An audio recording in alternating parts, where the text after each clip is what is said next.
ఇక పిసిసి అధ్యక్షులుగా ఎన్నికైన మహేష్ కుమార్ గౌడ్ మాజీ పార్లమెంటు సభ్యులు వి హనుమంతరావును ఆయన నివాసంలో మర్యాదపూర్వకంగా కలిశారు. హనుమంతరావును శాలువతో సత్కరించి పూల బొకేని అందజేసి ఆశీర్వాదం తీసుకున్నారు. ఈ సందర్భంగా మహేష్ కుమార్ మాట్లాడుతూ సీఎం రేవంత్ రెడ్డి తనపై పెట్టిన నమ్మకాన్ని తప్పకుండా నెరవేరుస్తానన్నారు. గతంలో తెలంగాణ రాకముందు వచ్చిన తర్వాత సెప్టెంబర్ 17 తెలంగాణ విమోచన దినోత్సవాన్ని ఏ విధంగా గాంధీ భవన్లో జరుగుతుందో అదే విధంగా ఈసారి కూడా జరుగుతుందని వెల్లడించారు. సెప్టెంబర్ 15వ తేదీన తన పదవి బాధ్యతలు చేపట్టనున్నట్టు తెలిపారు. ఈ రోజు సాయంత్రం ఢిల్లీకి వెళ్లి సోనియా, రాహుల్ గాంధీని కలిసి వారి ఆశీర్వాదం తీసుకుంటారని పిసిసి అధ్యక్షులు మహేష్ కుమార్ తెలిపారు.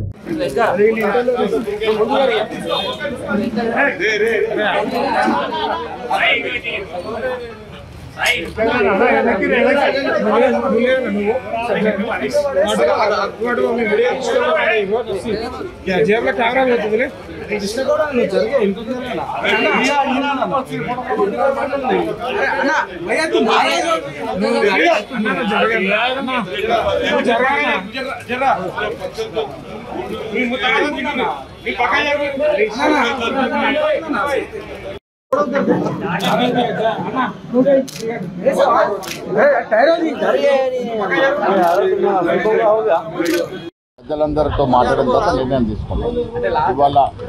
ఇవాళ నేను పెద్దలు సీనియర్ కాంగ్రెస్ నాయకులు మా అందరికి గత 20-30 ఏళ్ళుగా మార్గదర్శనం ఇస్తున్నటువంటి వి హనుమంతరావు గారి ఇంటికి రావడం జరిగింది. వారి ఆశీర్వాదం తీసుకోవడం జరిగింది. నేను ఎన్ఎస్వై రాష్ట్ర అధ్యక్షుడు ఉన్నప్పుడు హనుమంతరావు గారు పిసిసి అధ్యక్షుడిగా నన్ను అన్ని రకాలుగా ప్రోత్సహించడమే కాకుండా ఆనాడు నాకు రాజకీయంగా ఎదగడానికి ఎన్నో రకాలుగా ఉపయోగపడ్డ వ్యక్తి. అనునిత్యం ఈ రాష్ట్రంలో సోషల్ ఇంజనీరింగ్ కావాలని కోరుకునే వ్యక్తి.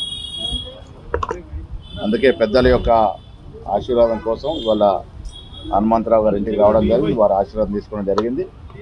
ఈ నెల 15న మేము బాధ్యతల స్వీకరణ ఉంటుంది. ఆ తర్వాత పార్టీ కార్యక్రమాల్లో చురుగ్గా పాల్గొంటాం. సార్ 17కు సంబంధించి సిపిఐ గతంలో బీఆర్ఎస్ ప్రభుత్వం ఏమేమో భయపడి చేయలేదని విమర్శలు చేస్తున్నారు.